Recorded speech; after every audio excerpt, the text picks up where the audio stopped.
Uşaq qatı dumanda irəli getməkdə davam edirdi. Duman ilk başda adama asan dəf edilən maneə kimi gəlir. Ancaq onun təhlükəliliyi də məhz bundadır. O geri çəkilir, ancaq dağılmır. Qar kimi dumanda da nə isə bir xainlik var.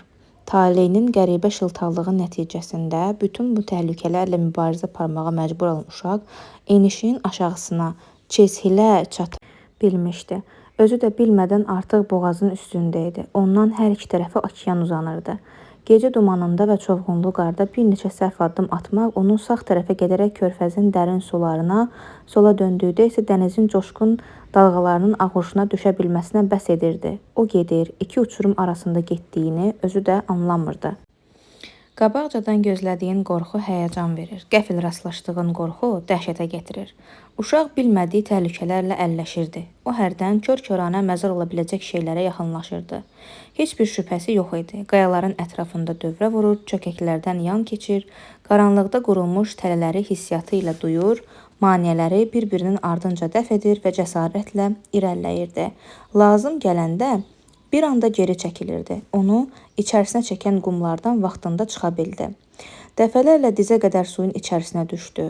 O cırcındırları gecənin soyuq şaxtasında bir andaca donurdu. Özünün buzlamış paltarında sürətlə gedirdi. Eyni zamanda matros gödəkçəsini sinəsində quru saxlamağı bacarmışdı. Aclıq ona əvvəlki kimi əzab verirdi. Bu aləmdə gözlənilməz sərhad tanımır, burada hər şey, hətta xilas olmaq da mümkündür. Ona görə görmək mümkün olmasa da o mövcuddur. Nəfəs kəsən qar çovğununa düşmüş, iki sərt uçurum arasında dar yoxuşda azmış uşaq yolu görməyə-görməyə həmin boğazı keçə bilməyini heç özü də izah edə bilməz. O boğazda onu hədələyən ölümdən canını qurtara bildi, ancaq hələ də çovğunla, qışla, gecə ilə üzbəüz qalmışdı. Qarşısında qaranlıqda ucu-bucağı görünməyən düzənlik uzanırdı. O cığır tapmaq üçün yerə baxdı. Birdən əyildi. Qarın üstündə izə oxşayan nə isə gördü. Doğrudan da bu insan ayağının izi idi. İz qarın ağ örtüyündə aydın seçilirdi. Uşaq ona diqqətlə baxmağa başladı. Bu yalın ayaq izi idi. Kişi ayağından kiçik, uşaq ayağından böyük idi. Çox güman qadın ayağından qalmışdı. Birinci izin ardınca ikincisi, onun ardınca üçüncüsü. İzlər bir addım bir-birindən aralı düzənlikdə sağa tərəf əyilirdi. Təzə olduğu bilinirdi. Üstünə təzə qar düşmüşdü. Heç bir şübhə ola bilməzdi. Biraz bundan əvvəl buradan qadın keçmişdi. Qadın uşağın tüstü gördüyü tərəfə istiqamət tutmuşdu. Uşaq bu izlərdən gözünü çəkmədən o tərəfə getdi. Bir xeyli vaxt bu izlərlə getdi. Bədbəxtlikdən onlar getdikcə daha zəif görünürdü. Qar isə dayanmadan tökürdü. Elə bu vaxtda Matutina həmin qar yağışı altında açıq dənizdə öz ölümünə doğru gedirdi. Uşaq da gəmi kimi ölümlə mübarizə aparırdı. Hərçənd bu onun qabağına başqa şəkildə çıxmışdı. Onu hər tərəfdən əhatə edən zülmət qaranlıqda bu qar üstündəki izlərdən başqa heç nə görmürdü.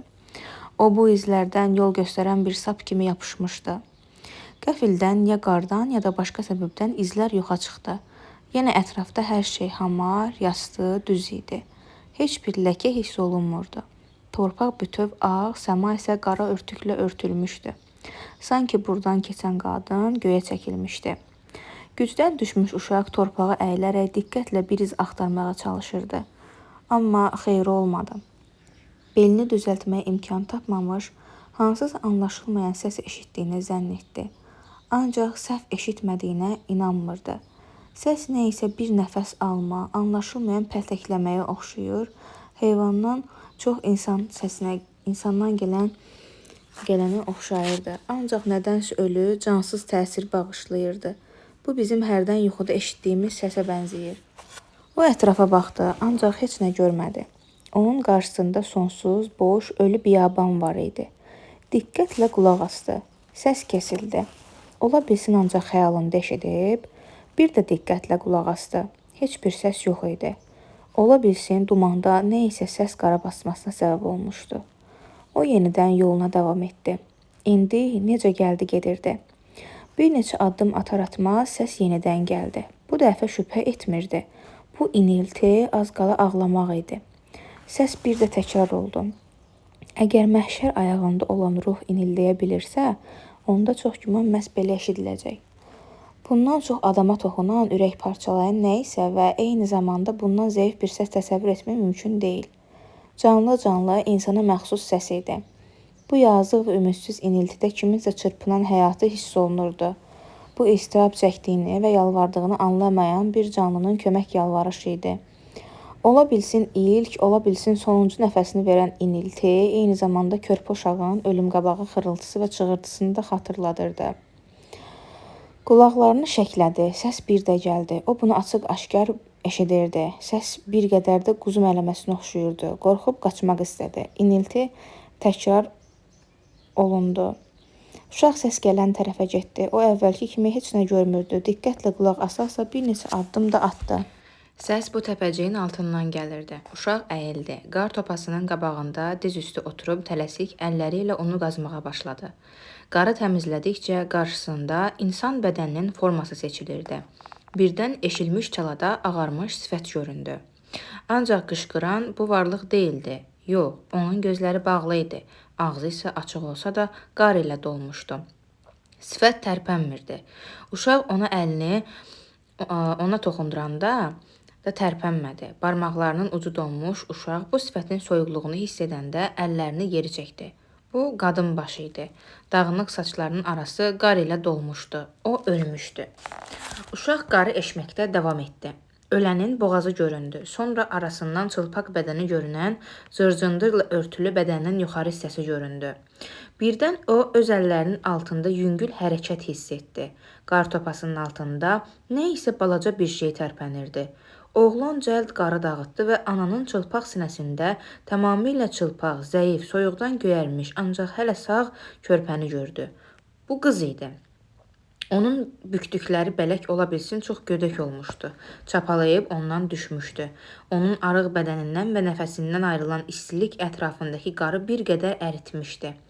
Kənardan baxan onun 5-6 aylıq olduğunu deyərdi.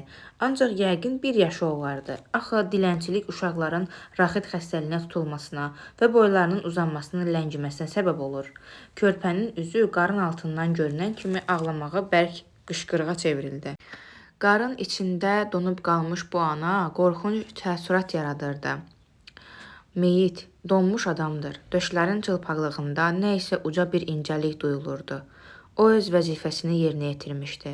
Öz təravətini itirməsi bu cansız varlığın başqa bir varlığa həyat verdiyini, qız təmizliyini ana böyüklüyünə dəyişdiyini göstərirdi. Döşünün birinin ucunda ağ mirvari görünürdü. Bu donmuş süd damcısı idi. Atılmış oğlanın yol getdiyi həmin düzənlikdə ondan əvvəl oralarda qucağında körpə olan dilənçi qadın özünə daldanacaq axtarırdı. Soyuqdan donaraq və küləyə tab gətirməyərək yıxılmış, bir daha ayağa qalxa bilməmişdi. Külək üstünü qarla örtmüşdü. Son gücünü toplayaraq uşağı özünə sıxmış və beləcə ölmüşdü. Körpə dodaqları ilə bu mərmərdən yapışmaq istəyirdi. Onun qeyri-şüuri özünə yem axtarmasında təbiət qanunlarının əksinə heç nə yox idi. Çünki son nəfəsini verib ölmüş ana hələ öz döşü ilə körpəsini yedirtməyə qadirdi. Ancaq körpənin ağzı süd damcısının donduğu məməni tapa bilməmişdi. Məzardan çox laylaya öyrənmiş körpə qarın altında qışqırırdı. Atılmış oğlan ölən körpənin naləsini eşitmişdi. O, körpəni qarın içindən eşib çıxartdı. Onu qucağına aldı. Körpə qucağa alındığını hiss edən kimi qışqırmağını kəsdi. İki körpənin üzləri bir-birinə toxundu və körpənin göyərmiş dodaqları ana döşünə yapışırmış kimi oğlanın yanağına yapışdı. Körpə donmuş qanın ürək döyünməsini dayandıran hala yaxın bir vəziyyətdə idi. Ana artıq onu da öz ölümünə yaxınlaşdırırdı. Ölünün soyuqluğu ətrafdakılara da sirayət edir. Körpənin əl-ayağında həmin buz kimi soyuqluq hiss olunurdu. Oğlan öz üzərində onun nəfəsini hiss edirdi. Ana qarın üstündə uzanıb qaldı. Üzü qaranlıq səmaya tərəf idi. Ancaq ola bilsin, onun artıq sonsuzluqda gəzən ruhu, oğlan körpəni bükmək üçün əynindəki gödəkçəni əynindən çıxaranda bütün bunları görürdü. Urkanın oğlanı sahildə tək qoyaraq Portland körfəzini tərk edib getdiyi vaxtdan 4 saatdan artıq vaxt keçmişdi. Bu hamının onu atdığı, hara gəldi gəzdiyi uzun saatlar ərzinə daxil ola biləcəyi insan cəmiyyətindən 3 nəfərlə, kişi, qadın və uşaqla rastlaşmışdı. Kişi təpədə gördüyü, qadın qarın içində uzanıb qalan, uşaq qucağında daşıdığı qız idi. Yorğunluqdan və aclıqdan ayaq üstə güclə dayanırdı. Ancaq yükü artmış, gücü isə azalmış olsa da əvvəlkindən daha ürəklə irəliləyirdi. O demək olar tamam soyunmuşdu. Örtündüyü cırcındır şaxtadan buzlayaraq şüşə kimi bədənini kəsir, dərisini soyurdu. O donur, əvəzində qızcığaz isinirdi.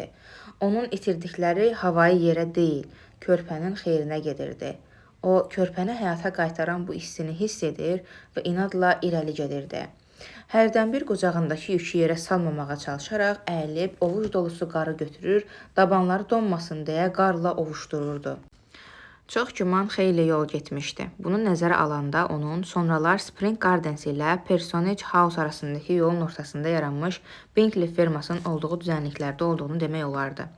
Bizim dövrdə orada ferma və koteclər var. O zamanlar isə oralar boş idi. Çox vaxt 100 ildən də az bir müddətdə çılpaq düzənlik şəhərə çevrilir. Birdən onun gözlərini kor edən və sancan soyuq külək bir anlığa sakitləşdi və o, öz yaxınlığında üfüqün qara fonunda ağ ləkə kimi görünən qarla örtülmüş damları və boruları bütöv şəhər gördü. Bu siluetin tərs görünüşü və ya indi negativ adlandırdığımız tərzdə görüntü idi. Daldanacaq, yaşayış evi, gecələmək yer, demək o harasa gəlib çıxmışdı. İnamın insanda doğurduğu izah oluna bilməyən gümrahlıq hiss etdi. Öz kursundan azmış gəminin növbətçisi yol yoldaşlarına torpaq deyə qışqıranda belə hisslər keçirir. Uşaq addımlarını tezləşdirdi. O nəhayət insanları tapmışdı. İndi canlı insan simaları görəcək. Qorxu hara yoxa çıxdı. O özünü təhlükəsizlikdə hiss etdi. Elə bircə bu fikirdən onun qanı damarlarda daha sürətlə hərəkət etməyə başladı. Demək, bütün bu yaşadıkları olanlar bir dəfəlik qurtardı. Bir daha nə gecələr, nə qış, nə də küləklər olmayacaq. Ona elə gəlirdi, bütün qorxular geridə qaldı.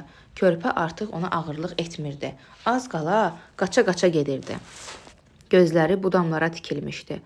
Orada onların altında həyat var idi. Gözlərini onlardan çəkmirdi. Oğlan düşünmədən böyük evə tərəf getdi. İri mismar papaqlarından naxış vurulmuş palıddan olan 2 taylı ağır qapı onun bir neçə möhkəm cəfti və qıfılla bağlanmasına heç bir şübhə qoymurdu. Bayırda dəmir çəkic atılmışdı. Uşaq çox çətinliklə çəkici qaldırdı. Onun donmuş əlləri əldən çox ağac parçasını xatırladırdı. Qapını döydü. Heç bir cavab gəlmədi. Yenidən döydü. İndi 2 dəfə. Evdə heç bir hərəkət səsi eşidilmədi. 3-cü dəfə döydü. Heç kim cavab vermədi. O başa düşdü ki, ev sahibləri ya yatıb, ya da yataqdan durmaq istəmirlər. Kasıb evə yaxınlaşdı. Qarın içindən çay daşı axtarıb tapdı. Balaca qapını döydü. Heç bir cavab gəlmədi. Pəncələri üstə qalxaraq pəncərəni daş ilə şüşəni sındırmamaq üçün bacardıqca ehtiyatla, ancaq eşitsinlər deyə mümkün qədər möhkəm döyürdü. Heç kim cavab vermədi, heç kim tərpənmədi, heç kim şam yandırmadı. O burada da heç kimin ayağa qalxmaq istəmədiyini anladı. Daş saraylarda da, üstü samanla örtülü daxmalardakı insanlar da yazıq yalvarışlarına eyni ilə laqeyd idilər. Oğlan irəli getmək qərarına gəldi. Qarşısındakı dar döngəyə buruldu. Döngə çox tutqun idi. Onu şəhər küçəsindən çox 2 qaya arasındakı dərəyə bənzətmək olardı. Onun düşdüyü bu qəsəbə Weymouth adlanırdı. O vaxtki Weymouth indiki tanınmış və təmtəraqlı Weymouth deyildi. Köhnə Weymouthdə indiki Weymouth'dəki 3-cü Georgin heykəli və mehmanxanası olan həmin kralın adını daşıyan ox kimi düz sahil küçəsi yox idi. Bunu 3-cü Georgin o vaxtlar hələ dünyaya gəlməməklə izah etmək olar. Elə həmin səbəbdən də o zamanlar Weymouth'dən şərqdə, təpənin yaşıl yamacında elə həmin 3-cü Georgin şərəfinə çılpaq torpağın üstündə kəsilmiş otlardan düzəlmiş, quyruğunu şəhərə tərəf qaldırmış ağ atın üstündə hansı kralın şəkli göz oxşamırdı. Belə götürəndə bu ehtirama layiq idi. Cavanlıqda onsuz da olmayan ağlını, qocalıqda tam itirmiş 3-cü Georg öz hökmranlığı dövründə baş verən bədbəxtliklərə görə cavabdeh deyildi. O sadəcə axmaq idi. Niyə ona heykəl qoyulmasın? 180 il bundan əvvəl Weymouth öz simmetrikliyi ilə çöp oyununun necə gəldiyi tökülmüş daşlarından o qədər də fərqlənmirdi. Hərdən əfsanəvi Astarot, içərisində mehriban evdar xanımlar olan evciklər də daxil olmaqla özünə lazım olan şeylərlə dolu kisəsində çiynini ataraq yer üzündə gəzirdi. Balaca, sərcardan yatmış şəhərin heç bir sözlə ifadə edilə bilməyən təsirini öz üzərində hiss edirdi. Bu cür donub qalmış qarışqa yuvasının səssizliyi baş gicəlləndirə bilər. Əl-ayağını uzatmış insan beynində dəstələnmiş ağır yuxunun dəhşətləri onun bədənindən tüstü buludu kimi qalxır. Yatanın qarışıq düşüncələri onun üzərində gah yüngül duman, gah da dəm qazı kimi uçur və onların yerinə yetməyən arzuları ilə hardasa yuxu ilə həqiqət arasında bir-birinə qovuşur. Koniker Leynə girəndə qabağı bəndlə kəsilmiş çayı görüb onu okean bildi. Artıq dənizin hansı tərəfdə olduğunu anlaya bilmirdi. Əvvəlki yerinə qayıtdı. Maiden Street ilə geri döndü və St. Albans Row ilə geri qayıtdı. Orada o artıq fərqinə varmadan ilk qabağına çıxan evlərin qapısını döyməyə başladı. Olan qalan gücünü qoyduğu, necə gəldi vurulan zərbələr müəyyən bir vaxtdan sonra daha da qəzəblə təkrarlanırdı. Bu onun qapıya çırpılan son səbri idi. Nəhayət cavab səsi gəldi. Saat cavab verdi. Müqəddəs Nikolay kilsəsinin qədim zəng gülləsində saat gecə 3-ü vurdu. Sonra yenə hər şey səssizliyə qovuşdu. Ola bilsin heç bir şəhər sakininin hətta pəncərə belə açmaması inanılmazdır. Ancaq bunun bəzi səbəbləri var. 1690-cı ildə Londonda çox güclü tüğyan edən taun xəstəliyi yenicə sakitləşirdi və hansısa xəstə sərgərdanı evə buraxmaq qorxusu bütün ölkədə qonaqpərvərlik həvəsini öldürmüşdü. Yoluxmuş hava ilə nəfəs almamaq üçün hətta pəncərəni açmağa da qorxurdular. İnsanların soyuqluğu uşaq üçün gecənin soyuqluğundan qorxulu idi. Onda hansısa bir məqsəd hiss olunur. Ürəyi ağrıdan sıxıldı. Çöldə, biyabanda bu qədər ruhdan düşməmişdi. Özünü oxşayanların cəmiyyətinə girmiş, ancaq yenə də tək qalmışdı. Bu çox əzab verici idi. Biyabanın amansızlığını başa düşmək olardı. Ancaq şəhərin amansız laqeydliyi ona dəhşətli təsir bağışlayırdı. Saatın bitdiyini göstərən zəng səsi onu daha da ruhdan saldı. Hərdən adamda saatın zəng səsi kimi heç nə pis təəssürat yaratmır. Bu açıq-aşkar laqeydliyin etiraf edilməsi, əbədiyyətin mənim nəyimə lazımdır deyən səsidir. O dayandı. Nə bilmək olar, bəlkə də bu ağır dəqiqələrdə özünə sual verirdi. Elə küçədəcə uzanıb ölsə yaxşı olmazmı? Amma bu anda qızcığaz başını onun çiyninə söykəyib yenidən yatdı. Körpənin instinktiv inamı ona irəli getməyə sövq etdi. Nə etməli? Getməyə davam etsinmi? Yenə insan olmayan yerlərə mi getsin? Geriyə, şəhər küçələrinə mi qayıtsın? Nəyi seçsin? Səssiz qarlı çölü və ya səssiz cansız şəhəri? Bu iki xəbislikdən hansını seçməli? Xilas edici lövbər, xilas üçün yalvaran baxışlar da var. Ümidsiz uşaq məhz belə bir baxışla ətrafa baxdı. O qəfildən təhlükəli səs eşitdi. Qaranlıqdan hansısa qəribə, adamı qorxuzan qıcırtı səsi gəldi. Burada geri çəkilmək üçün səbəb var idi. Ancaq o irəli getdi. Kimi səssizlik yorubsa, ona mırıltı da xoşdur. Bu qəzəblə açılmış çənə onu ürəkləndirdi. Təhlükə ona hansısa çıxışı göstərirdi. Burada yaxınlıqda heyvan da olsa belə yuxulamayan bir canlı var idi. O mırıltı gələn tərəfə getdi. Döngəni dönüb, qarın solğun ölü işığında divarın lap dibində dayanmış, həm arabaya, həm də daxmaya oxşayan nəysə qara bir qurğu gördü. Təkərlərin üstündə durduğuna görə deməli araba idi, ancaq damı vardı. Bu da onun insan məskəni olduğunu göstərirdi. Damın üstündə boru görünür. Borudan tüstü çıxdı. Tüstü qırmızımtıl rəngdə idi. Bu içəridə isti ocaq olduğunu göstərirdi. Divarın üstündə düzəldilmiş həncamalar burada qapı olduğunu göstərirdi. Qapının ortasındakı dördkünc deşikdən içəridə yanan işıq görünürdü. Uşaq biraz da yaxına gəldi. Mırıldayan canlı onu hiss etdi. O arabaya yaxınlaşanda səs daha da qəzəbli oldu. Bu artıq kobud mırıldama deyil, hündürdən ulamaq idi. Dartılan zəncirin səsi eşidildi. Qəfildən arabanın arxa təkərlərinin arasından qapının düz altından iki cərgə ağ iti dişlər göründü. Elə heyvanın sifəti göründüyü anda qapının dördkünclü deşiyində kiminsə başı çıxıb "Səsini kəs!" deyə qışqırdı. Ulama səsi kəsildi. Baş soruşdu. "Burada kimsə var?" Uşaq cavab verdi. "Hə." "Kim?" "Mən." "Sən? Sən kimsən? Hardansan?" "Mən yorulmuşam." Uşaq dilləndi. "Saat neçədir?" "Mən donmuşam." "Sən orada nə edirsən?" "Mən acam." Baş dilləndi. "Hamı lordlar kimi xoşbəxt ola bilməz. Cəhənnəm ol." Baş yuxa çıxdı. Nəfəslik bağlandı. Uşaq başını aşağı saldı. Körpəni özünə sıxdı və yolunu davam etmək üçün son gücünü toplayıb arabadan bir neçə addım aralandı. Ancaq nəfəsliyin bağlandığı anda qapı açıldı və ayaq altı pillə açıldı. Elə indicə oğlanla danışan səs acıqlı halda yenə onu səslədi. "Niyə içəri girmirsən?" Uşaq geriyə döndü. "İçəri gir görüm," səs davam etdi. "Belə avara hardan gəlib mənim başıma düşdü? Acdır, donub, amma içəri girmək istəmir." Eyni zamanda həm qovulan, həm də çağrılan uşaq hərəkət etmədən dayanmışdı. Səs davam etdi. Deyirəm sənə içəri gir, avara. Oğlan nəhayət ürəklənib ayağını nərdivanın birinci pilləsinə qoydu. Ancaq indi bu anda arabanın altında mırıltı səsi eşidildi. O geri çəkildi. Arabanın altının açıq ağız göründü. Səsini kəs, insanın səsi gəldi. Ağız yoxa çıxdı, mırıldama kəsildi. Yuxarı qalx, insan davam etdi. Uşaq çətinliklə bu 3 pilləni qalxdı. Onun hərəkətinə əllərində tutduğu qız mane olurdu.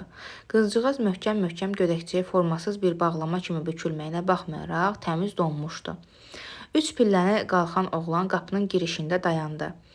Evdə bircə şam da yanmırdı. Ola bilsin kasıbçılıqdan qənaət edirdilər. Daxma ancaq içərisində torf çırtıldayan çuqun sobanın qapısından düşən qırmızımtıl parıltı ilə işıqlanmışdı.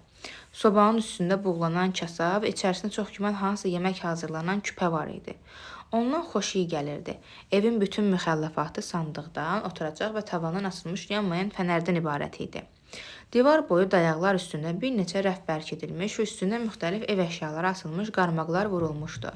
Rəflərdə və ayrıca mismarlarda şüşə və mis qablar, distillə qabı, mum əritmək üçün qaba oxşayan kolba və uşağın kimyager mətbəxindən anlayışı olmadığı üçün nə məqsədə lazım olduğunu anlaya bilmədiyi bir çox qəribə başqa qablar düzülmüşdü. Ev uzunsov formada idi. Soba onun ən dərin yerində yerləşirdi. Bu hətta qəfəs yox, o qədər də böyük olmayan taxta qutu idi. Bayırdakı qar içərini sobadan daha çox işıqlandırırdı. Buna baxmayaraq, alovun düşən işığında tavanda iri hərflərlə yazılmış Ursus filosof sözlərini rahat oxumaq olardı.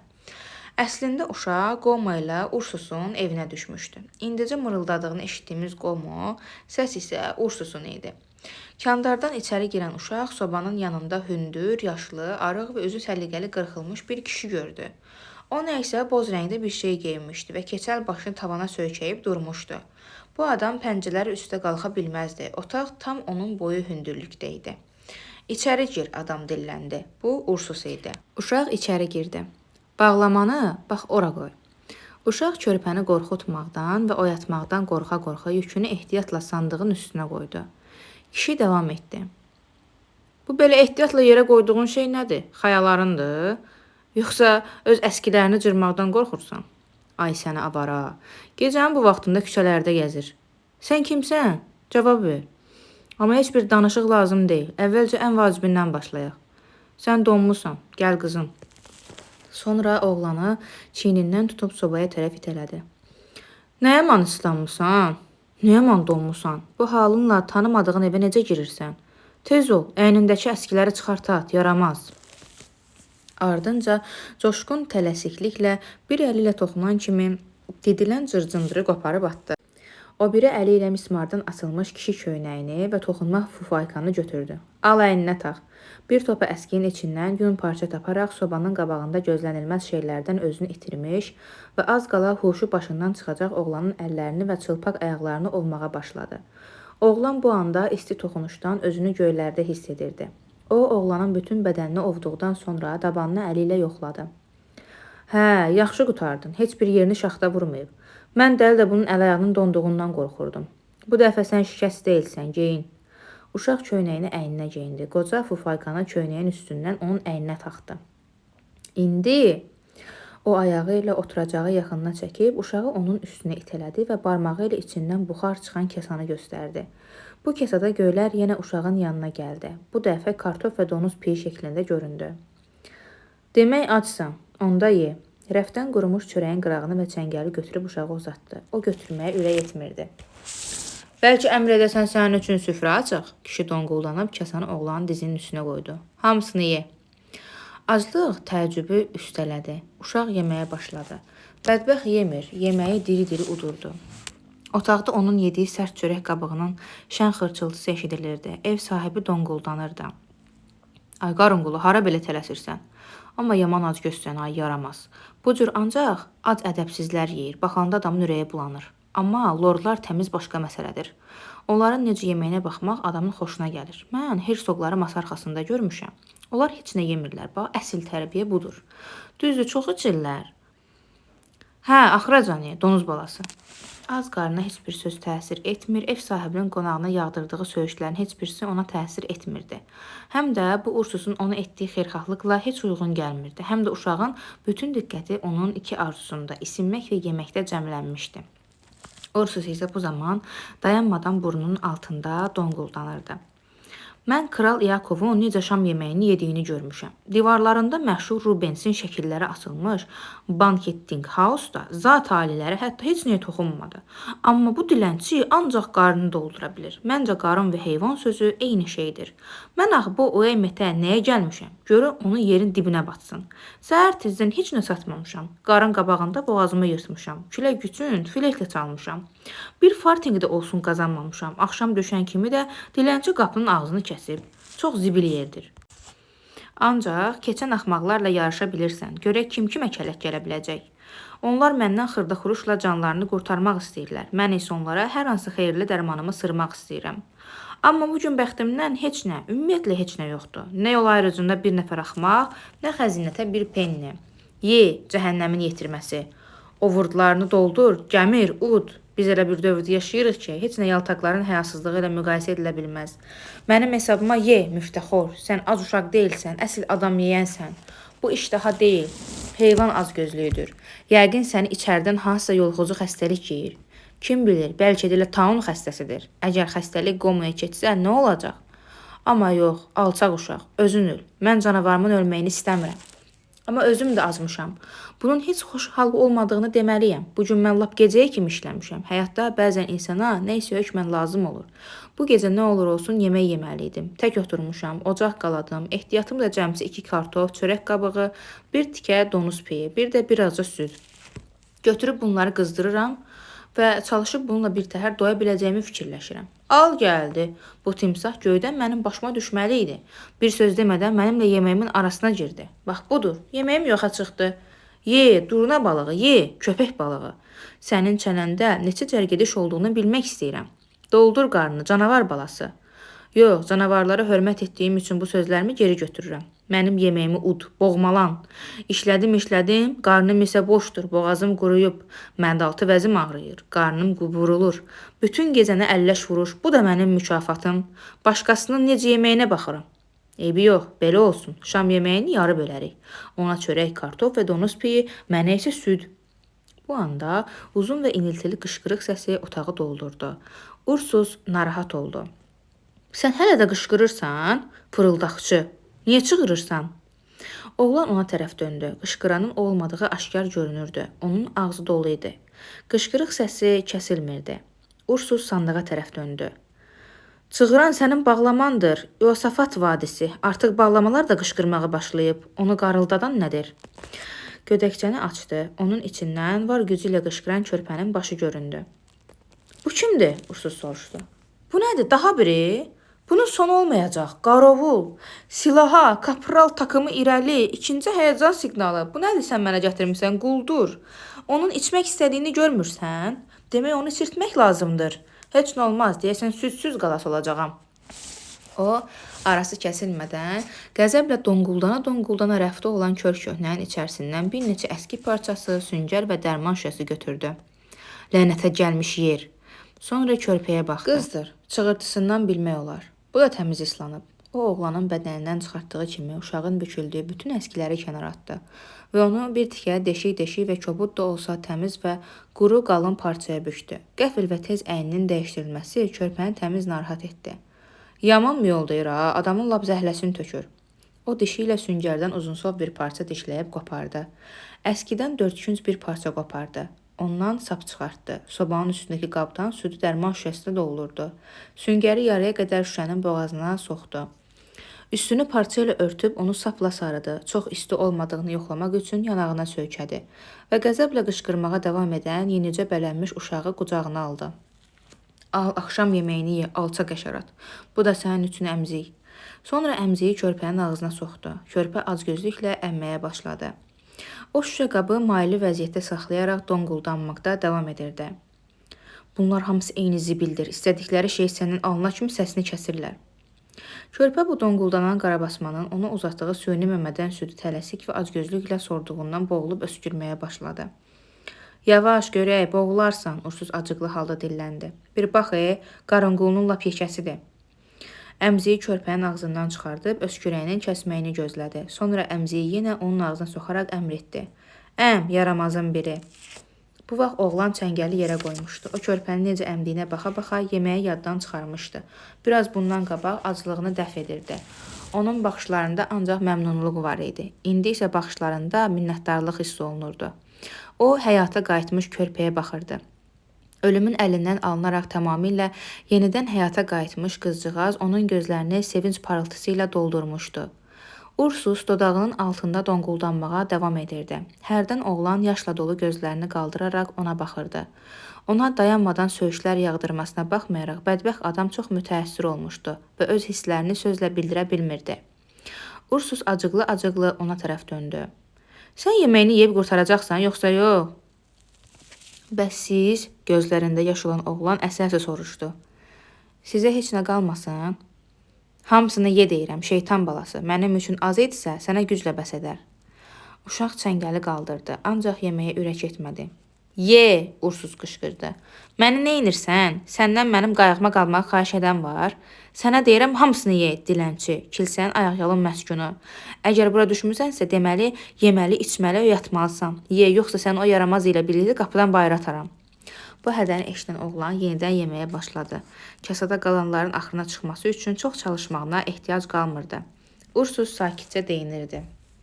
Ev pis vəziyyətdədir. Soyuq pəncərədən içəri dolur. Əslində qapının üstündəki bu balaca pəncərə ya silkələnmədən, ya da hansı dəcəlin atdığı daşdan sınmışdı. Ursuz deşiyə kağız yapışdırmışdı, ancaq o artıq qopmuşdu. Bu deşikdən də soyuq gəlirdi. Ursuz sandığın lap kənarında oturdu. Onun iki əli ilə dizinin üstündə tutduğu körpə çox böyük ləzzətlə əmziyini sora-sora baş mələikələrinin Tanrı qarşısında və körpələrin ana qucağında məst olduğu kimi xoşallanaraq yuxulayırdı. Doydu, Ursuz dilləndi. Sonra əlavə etdi. Gəl indi bundan sonra pəhrizi təbliğ et. Külək şüşədən Ursusun yapışdırdığı kağızı qopardıb havaya uçurtdu. Onu bütün otaqda fırlatdı. Ancaq belə xırda şey uşaqların diqqətini cəlb edərək hər ikisini yenidən həyata qaytaran məğlubiyyətdən ayıra bilməzdi. Qız öz südünü əmdiyi, oğlan isə yediyi müddətdə Ursuz danışmaqda davam edirdi. Əyyaşlıq bələkdən başlayır. Bundan sonra Tillotsonun yepiskopu olub əyyaşların başına ildırım kimi çaxmağına dəyməz. Bu yelçəkən də lap zəhlə tökür. Elə soba da bir də gördün durduğu yerdə dağıldı. Tüstü adamın gözünü yeyir. Nə soyuğa bir şeyə də, nə ocağı yandıra bilir. Həm də qaranlıqdır. Bu həşəratlar mənim qonaqpərvərliyimdən istifadə edirlər. Mən isə hələ bunların sifətinə əməlli baxa bilməmişəm. Bura o qədər də möhtəşəm deyil. Yupiterə and içirəm. Külək vurmayan zalda qonaqlıqda oturmağın nə qədər gözəl olduğunu bilirəm. Mən özüm öz meylimi dəyişdim. Mən, məsələn, oturaq adamam. Əgər səni tutsaydılar, meydanda şallaqlayardılar. Yaxşı da edərdilər. Qanun qaydalı dövlətdə qaydalar olmalıdır. Nahaq yerə mən sənin barəndə konstabelə xəbər vermədim. Amma neyliyim, beləyim, nəyin yaxşı olduğunu bilə-bilə ancaq axmaq işlər görürəm. Ay səni alçaq, bu görkəmdə mənim yanıma gəlib. Mən əvvəl içəri nə qədər qar gətirdiyini görmədim. İndi isə hamısı əriyib, hər tərəf gölməçədir, əsl su basmasıdır. Bu gölü qurutmaq üçün nə qədər kömür yandırmaq lazımdır. Kömürün bir qabı isə 12 fartinqdir. Üçlükdə bu balaca otağa necə yerləşəcək? Əlbəttə, indən belə mən özümə təzə məntəqə düzəldirəm. Bütün İngiltərə lütlərinin gələcəyi mənim əlimdədir. Onları öz hesabıma bəsləməliyəm. Həyatda məşğuliyyətim, vəzifə borcum, işim, kasıblığım böyük fırıldaqçılarını tərbiyə etmək, dar ağacına asılmağa layiq azyaşların üst başını parıldatmaq, gənc haramzadələri filosofa çevirmək olacaq. Fikirləş gör, əgər 30 il ərzində məni bu cür həşəratlar söküb yeməsəydi, indi necə varlı olardım. Artıq onun ehtiyatla əlində tutduğu və öz narazılığını bildirməyə baxmayaraq onu narahat etməməyə çalışdığı körpənin gözləri yumulurdu. Bu, onun tam razı qalmasına işarə idi. Ursuz şüşəyə baxıb deyindi. Hamısını yalayıb vicdansız. O körpəni sol əlində tutub ayağa qalxdı. Sağ əli ilə sandığın ağzını açıb, oradan əgər oxucunun yadındadırsa, özünün əsl dərisi adlandırdığı ayı dərisini çıxartdı. Bütün bunları edə-edə gözaltı yeməklə məşğul olan o bir uşağa baxırdı. Əgər bu qarınqulunu yedirtməli olsam, mənim üçün çox çətin olacaq. Gərək ancaq onun qarnını doldurmaq üçün çalışam.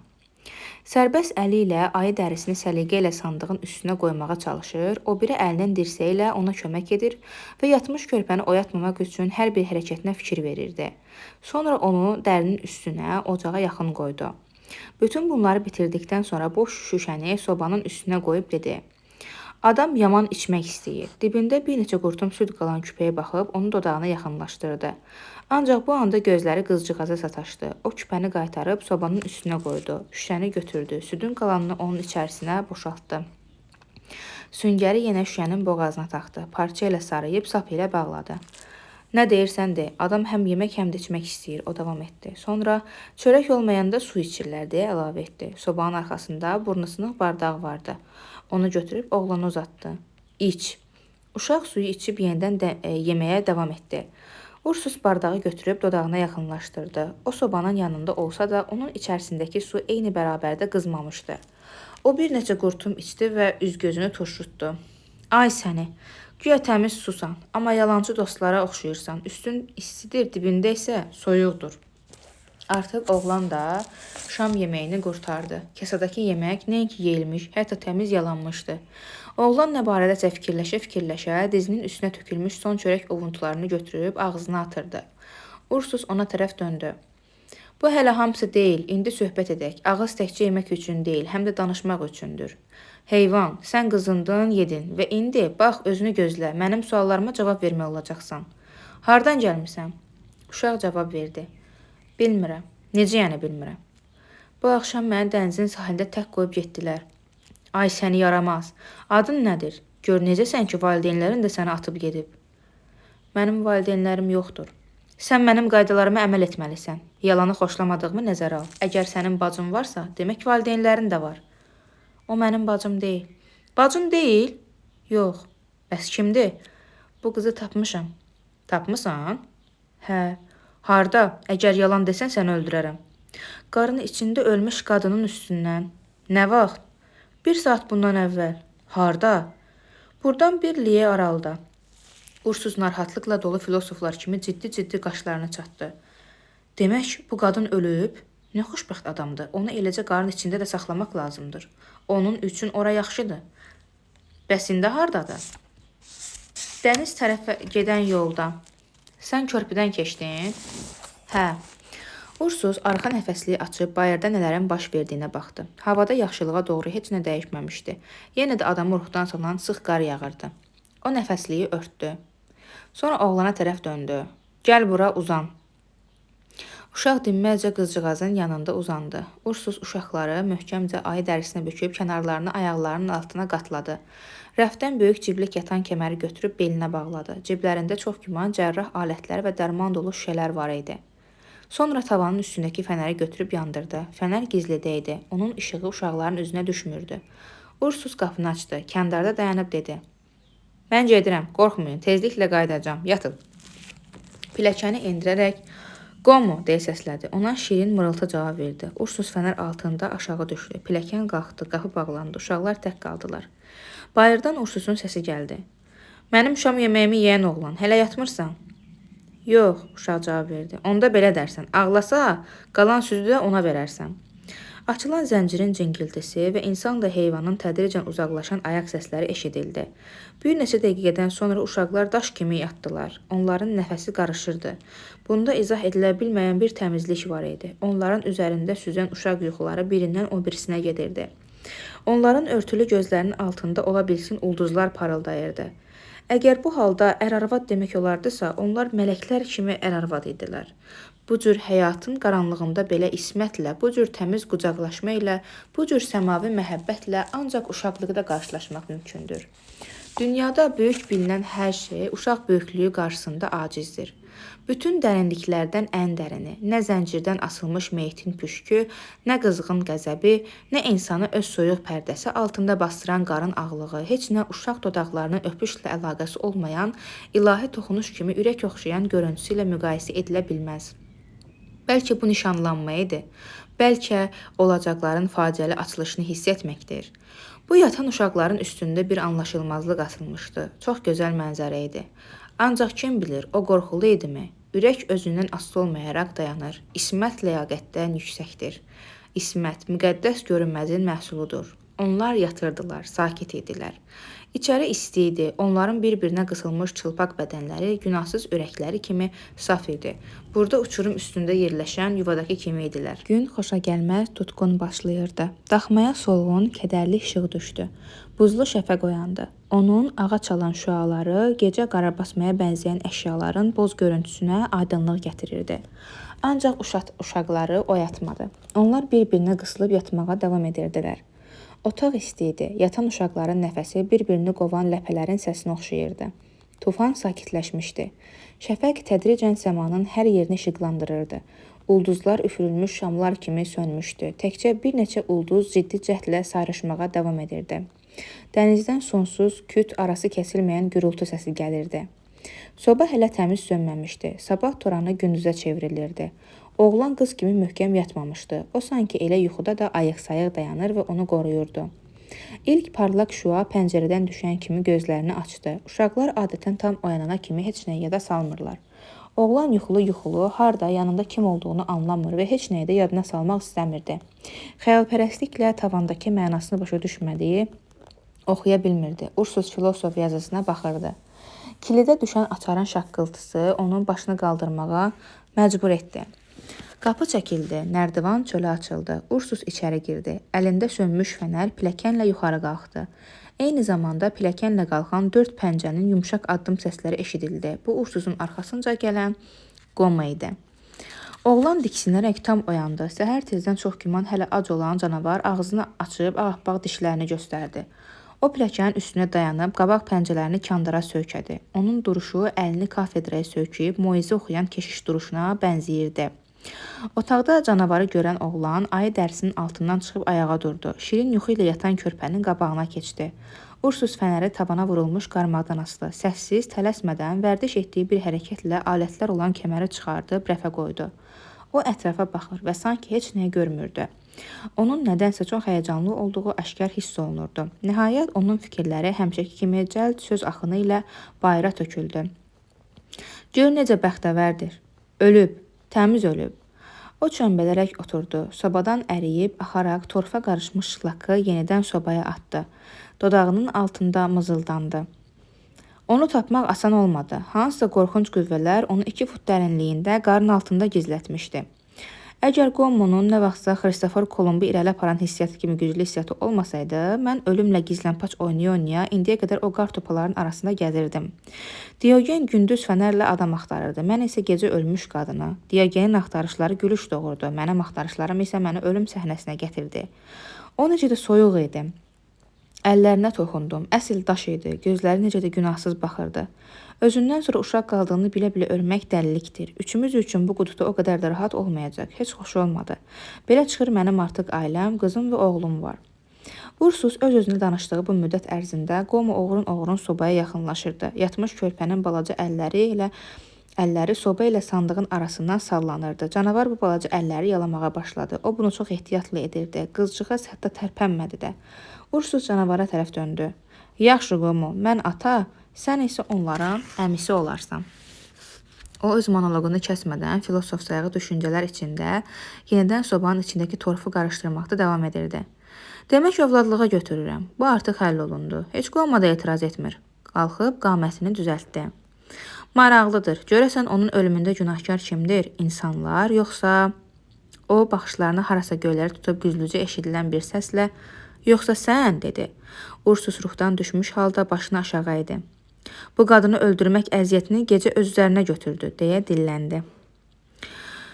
Başını təkrar qaldırdı. Baxışları artıq təmiz oyanmış və onun sözlərinə qulaq asan oğlanın üzərinə dikildi. Ursus qəfildən ondan soruşdu. Sən nəyə gülürsən? Oğlan cavab verdi. Mən gülmürəm. Ursus çimçəşdi. Diqqətlə ona baxıb dedi. Onda sən çox eybəcərsən. Gecə daxma çox qaranlıq olduğundan Ursus oğlanın sifətini görə bilməmişdi. İndi gündüz işığında onu ilk dəfə görürdü.